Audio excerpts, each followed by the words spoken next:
Sybille Bouquet est substitute à l'auditorat du travail de Bruxelles.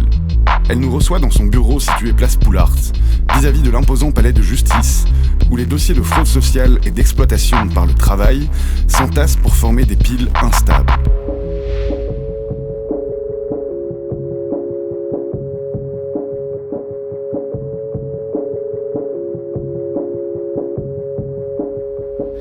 Alors, en matière de titre-service, il faut savoir que sur les dernières années, on n'a pas vu énormément de dossiers rentrer à l'auditorat. La principale raison qu'on aperçoit, c'est le découpage au niveau des compétences qui a eu lieu il y a quelques années, c'est-à-dire que la compétence en matière de titre-service a été régionalisée. Donc ça veut dire que le paiement des titres-services, mais aussi tout ce qui est capacité d'enquête, le contrôle a été régionalisé. Et donc on est passé de l'organisme fédéral ONEM à l'inspection régionale de l'emploi à Bruxelles, qui est compétente, qui a malheureusement pas énormément de capacité, donc il y a 2 personnes qui travaillent sur ces dossiers-là.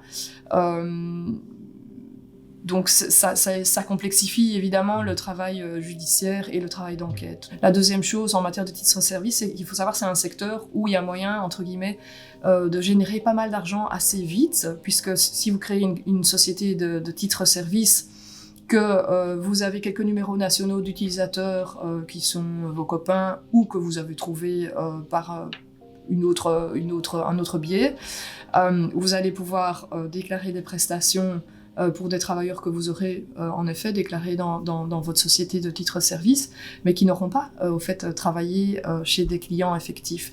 Et donc, vous avez des prestations qui sont déclarées auprès des sociétés de titre-service, qui sont évidemment subventionnées après par la région, qui n'ont pas eu lieu, qui sont payées sur le compte de société assez rapidement. Vous pouvez faire ça sur les 3 régions du pays éventuellement si vous avez envie de développer un phénomène quand même d'une certaine ampleur, et ça peut se chiffrer assez vite en plusieurs centaines de milliers d'euros.